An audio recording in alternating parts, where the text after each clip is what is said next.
तो once again guys, welcome to my tuition institute of science zone. तो मैं आपकी जो क्लासेस चल रही थी, तो मैं बात कर रहा था आपके बीएससी फर्स्ट ईयर की जो केमिस्ट्री की हमारी क्लासेस चल रही थी। बीएससी फर्स्ट ईयर केमिस्ट्री के अंदर आपकी जो फिजिकल केमिस्ट्री चल रही थी उसके अंदर मैंने यूनिट नंबर फर्स्ट आपकी कंप्लीट करवा दी है, और यूनिट नंबर सेकंड जो आपकी जो गैसेज स्टेज वाली है उसके अंदर मैं करवा रहा था आपको। जो कल की क्लास के अंदर मैंने आपको करवाया था जो आइडियल गैसें क्या होती हैं, आदर्श गैसें क्या होती हैं, रियल गैसें क्या होती हैं, वास्तविक गैसें क्या होती हैं, उनकी आपको डेफिनेशन बताई थी, उनके जो क्वालिटीज़ होते हैं, उनके गुणधर्म बताए थे, उनके गुण क्या होते हैं। ठीक है, जो उसके मोस्टली देखा जाए तो जो मैंने मोस्ट पॉइंट थे वो आपको पिछली क्लास के अंदर मैंने आपको बता दिया है। आज इस क्लास के अंदर मैं एक और इंपॉर्टेंट टॉपिक लेकर आया हूँ। एक बात आपको पहले बता देता हूँ, क्योंकि ये जो वीडियो में आप आज जो सेशन में लेकर आए हैं उसमें आपको 3-4 टॉपिक एक साथ कवर करने बहुत ज़रूरी है, इसलिए मैं थोड़ा वीडियो जो है आपका लंबा हो सकता है। आपको पेशेंस बनाए रखना है, क्योंकि ये थोड़ी टफ बिल्कुल कुछ भी नहीं है, यानी कि आपके इसमें कठिन कुछ भी नहीं है, कठोर कुछ भी समझने में ऐसी दिक्कत नहीं होगी आपको, लेकिन थोड़ा बड़ा हो सकता है क्योंकि टॉपिक थोड़े इसमें अच्छे थे, इसलिए मैंने इनको एक साथ ऐड कर दिया है। तो ध्यान से देखना वीडियो को, अच्छे से स्किप बिल्कुल मत करना। ठीक है, तो शुरुआत करता हूँ आज इस सेशन की। तो शुरुआत देखें, हमारा टॉपिक क्या है। हमारा टॉपिक है कि क्रांतिक घटनाएं, दाब, आयतन, ताप, समतापी वक्र। जो क्रांतिक घटनाएं होती है उनके अंदर क्या होता है, जो भी क्रांतिक घटनाएं होते हैं उसके अंदर क्या होता है, जो दाब और आयतन होता है उनके मध्य जो समतापी वक्र होते हैं उनको हम किस प्रकार से खींचेंगे, किस प्रकार से व्यक्त करेंगे, उनके बारे में जो आज ही हम क्लास के अंदर पढ़ने वाले हैं। तो सबसे पहले देखिए कि गैस के अणु निरंतर गति करते रहते हैं। ये तो हम सब जानते हैं कि गैस के जो अणु होते हैं वो निरंतर गति करते रहते हैं। ठीक है, ठोस के नहीं करते हैं, लिक्विड के नहीं करते हैं, लेकिन जो गैस के अणु होते हैं वो क्या करते हैं, आपके गतिशील होते हैं, यानी कि प्रतिदिन निरंतर गतिशील रहते हैं, यानी कि गति करते रहते हैं और एक दूसरे से पर्याप्त दूरी पर रखते हैं। और ये भी बात सही है कि जो ये गैस के अणु होते हैं एक दूसरे पर पर्याप्त दूरी पर रहते हैं, जैसे मैंने आपको डायग्राम दिखा रखा है, यहाँ पर पर्याप्त दूरियां हैं इनके मध्य। ठीक है, ताप में कमी व दाब में वृद्धि करने पर सभी गैसों में द्रवीभूत किया जा सकता है। जैसे हम बात करें ताप में कमी, अब जो टेम्परेचर है उसके टेम्परेचर को यदि कम कर दिया जाए, टेम्परेचर को कम कर दिया जाए, यानी कि टेम्परेचर को कम करेंगे तो क्या होगा, आपका जो आपकी गैस है वो क्या होगी, उसकी जो हीट है वो ख़त्म हो जाएगी। हीट से आपकी जो बूंदें होती हैं वो बनेंगी, बूंदें बनने के बाद में जो ऑटोमेटिक आपकी किस पोजीशन में आ जाएगा, लिक्विड पोजीशन में आ जाएगा, यानी कि गैसीय अवस्था से किस में आ जाएगा, आपका द्रव अवस्था में आ जाएगा। अगला है आपका कि दाब में वृद्धि करके। अब दाब में वृद्धि किस प्रकार से करेंगे, पी आपके प्रेशर में जैसे हम वृद्धि करेंगे तो क्या होगा, जो ये अणु है ये क्या होंगे, पास जाएंगे, यानी कि संकुचित होंगे। संकुचित होने पर क्या होगा, इनको जो बॉन्डिंग है वो हो जाएगी इनके मध्य।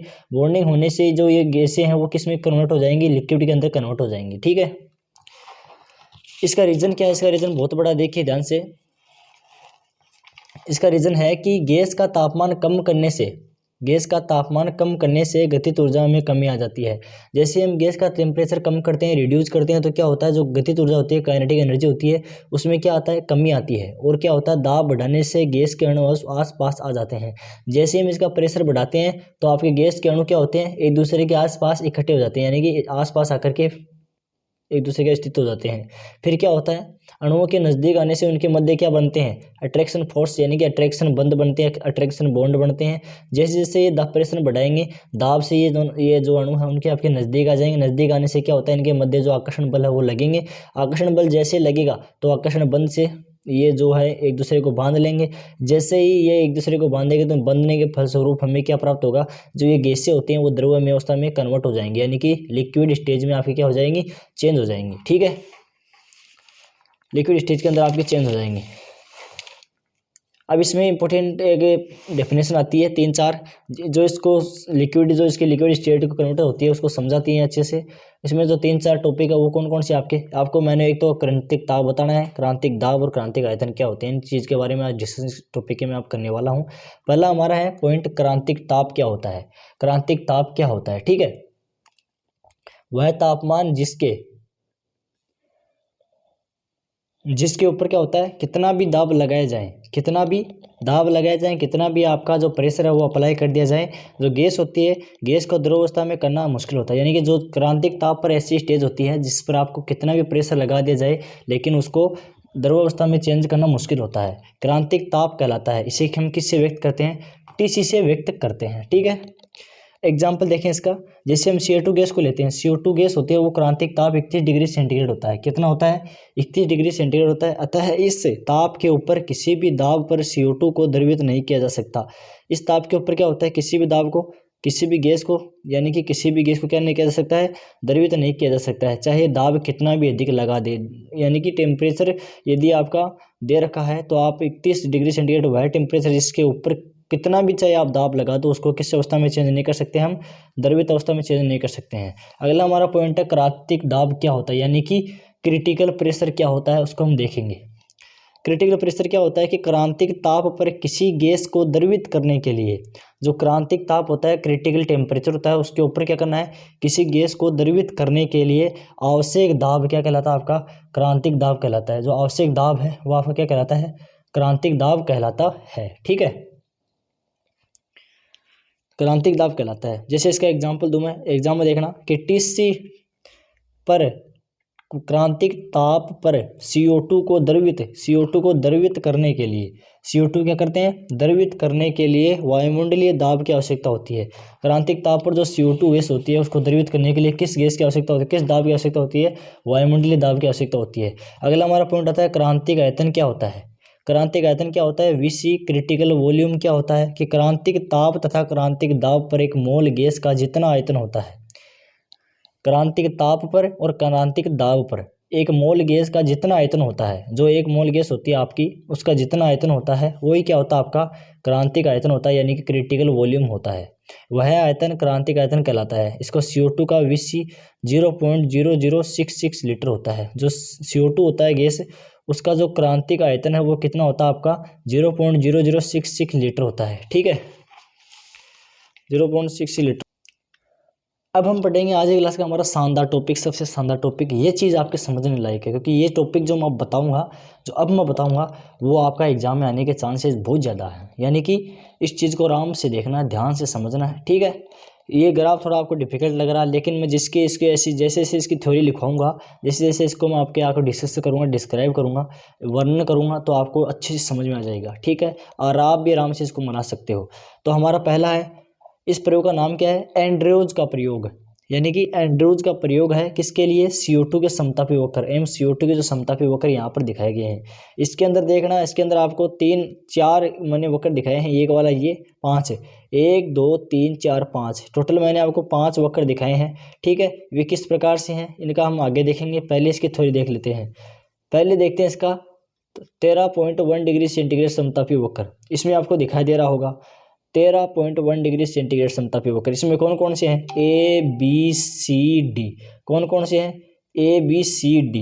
ठीक है, ABCD देखिए, तो ABCD वाले में कौन सा है आपका 13.1 डिग्री सेंटीग्रेड। अब इसका हम देखेंगे कि बिंदु A पर CO2 गैस अवस्था में है। अब बिंदु जो A है आपका, इस A पर क्या है, जो CO2 गैस है वो किस अवस्था में है आपकी, A पर आपकी क्या है, आपकी जो A है, A पर आपका CO2 गैस क्या है, गैस अवस्था में है। ये CO2 यहाँ पर आपकी गैस अवस्था में है। जैसे जैसे इसमें आगे बढ़ेंगे तो दाब बढ़ाने पर इसका आयतन धीरे धीरे कम होता जाता है। जैसे इसका जो प्रेशर है इंक्रीज करेंगे, बढ़ाएंगे, तो क्या होता है, इसका जो AB है भाग प्रदर्शित है, यानी कि कम होता जाता है आयतन। जो यहाँ पर A और B, ये आयतन यहाँ पर क्या है, कम होता जा रहा है।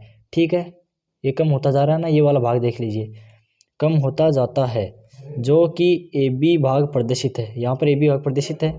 अब जिस बिंदु पर दाब 49.8 होता है, अब जिस बिंदु पर दाब जो 49.8 होता है, जो एंडिंग वाला जो इस पर आपका 49.8 है, इसके ऊपर एंडिंग में आपका 49.8 है। ठीक है, गैस का द्रवण प्रारंभ हो जाता है।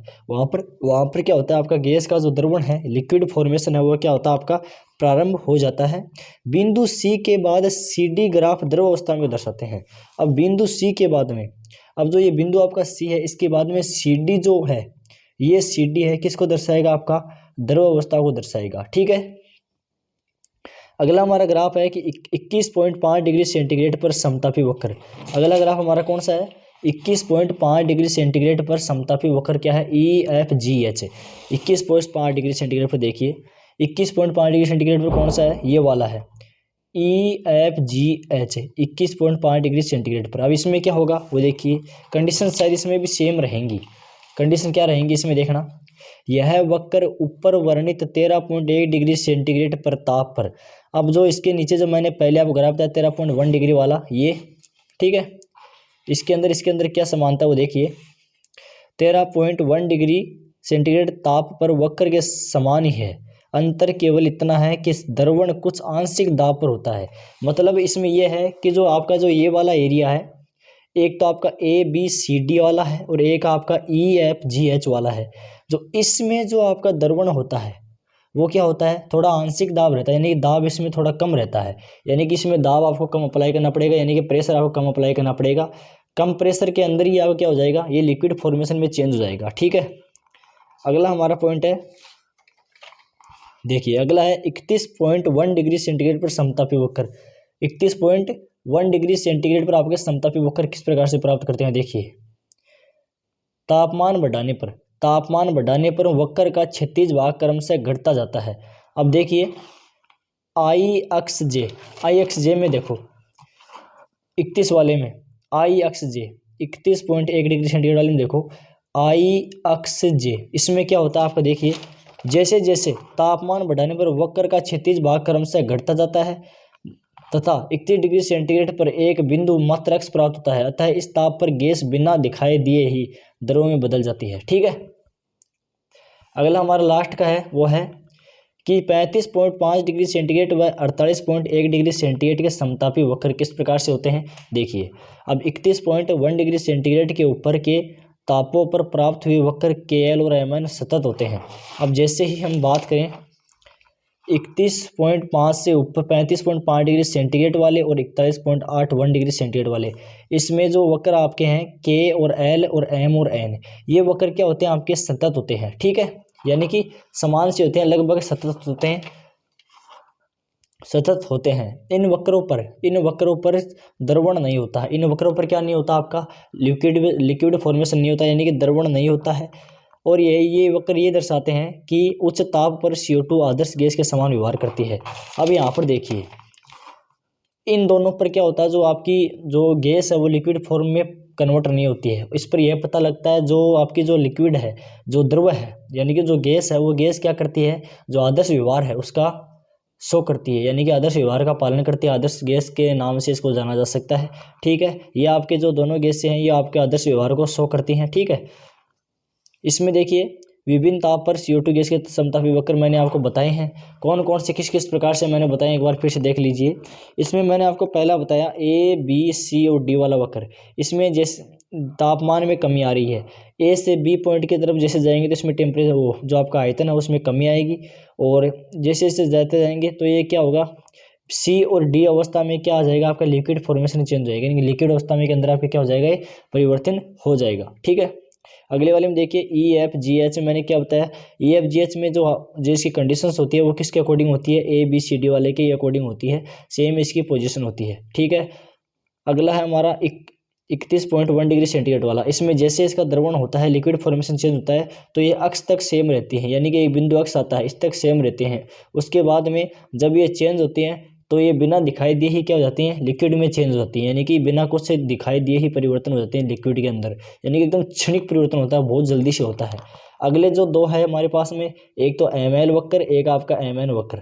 ML वक्र और MN वक्र क्या होते हैं, ये दूसरे क्या होते हैं, समान होते हैं, यानी कि एक दूसरे के क्या होते हैं, यानी कि इसको मैं बोल दूँ तो ये दोनों एक दूसरे को सतत वक्र होते हैं, यानी कि LM और MN एक दूसरे के सतत होते हैं, क्योंकि उन वक्रों पर द्रवण नहीं होता है। अर्थात ये वक्र दर्शाता है कि CO2 गैस के आदर्श गैस के समान व्यवहार करती है। अब जो यहाँ पर जो ये दोनों बिंदु है KL और MN वाले, ये वक्र समान नहीं होते, सतत होते हैं, और यहाँ पर जो गैस है वो आदर्श गैस व्यवहार होती है, यानी कि आदर्श गैस होती है। ठीक है, तो अच्छे से आप लोगों ने समझा होगा, आई होप सभी को समझ में आया होगा।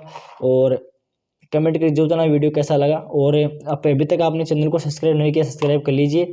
साथ में जो बेल आइकन है उस पर क्लिक कर दीजिए, जैसे मैं नई क्लास डालूँ, नई अपडेट डालूँ तो उसका नोटिफिकेशन आपको पहले ही मिल जाए। ठीक है, और यदि आपने पीछे की क्लासें नहीं देखी तो प्ले लिस्ट में जाकर ही पीछे की क्लासें दे दीजिए, क्योंकि आप पीछे से देखोगे तो आपको टॉपिक अच्छे से समझ में आएगा, क्योंकि एक साथ बीच में से देखने से कुछ भी समझ में नहीं आएगा।